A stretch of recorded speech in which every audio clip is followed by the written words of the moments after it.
ইসলাম একটি পূর্ণাঙ্গ জীবনবিধান যেখানে মানুষের শারীরিক ও আত্মিক কল্যাণের জন্য নির্দিষ্ট কিছু খাদ্যকে হালাল এবং ক্ষতিকর বস্তুগুলোকে হারাম ঘোষণা করা হয়েছে।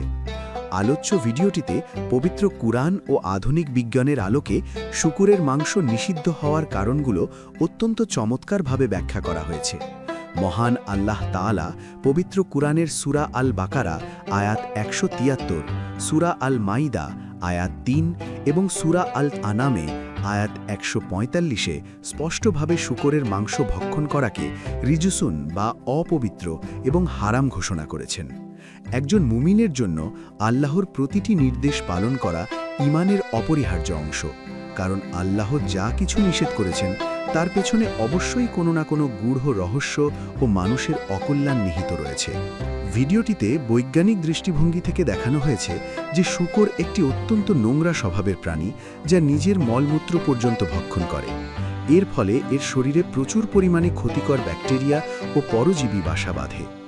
আধুনিক চিকিৎসা বিজ্ঞানের মতে শূকরের মাংসে প্রায় ৭০টিরও বেশি ভয়াবহ রোগ সৃষ্টিকারী জীবাণু থাকতে পারে। এর মধ্যে সবচেয়ে বিপজ্জনক হল টিনিয়া সোলিয়াম নামক ফিতাকৃমি। এই কৃমিটি শূকরের মাংসে অত্যন্ত সক্রিয় থাকে এবং সাধারণ রান্নার তাপেও অনেক সময় ধ্বংস হয় না।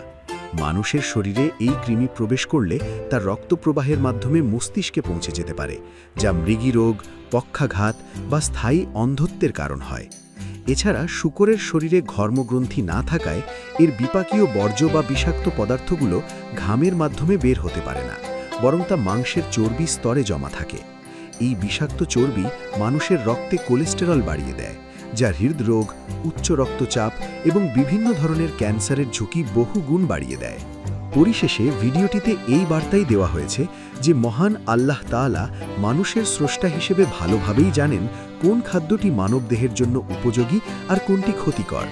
১৪০০ বছর আগে ইসলামের দেওয়া এই বিধান আজ আধুনিক বিজ্ঞানের গবেষণায় ধ্রুব সত্য হিসেবে প্রমাণিত হয়েছে। অর্থাৎ ইসলাম কেবল একটি ধর্ম নয়, বরং এটি একটি বিজ্ঞানসম্মত ও স্বাস্থ্যকর জীবন পদ্ধতি। শারীরিক সুস্থতা এবং আত্মিক পবিত্রতা বজায় রাখার জন্য এই অপবিত্র খাবার পরিহার করা প্রতিটি সচেতন মানুষের জন্য একান্ত প্রয়োজন।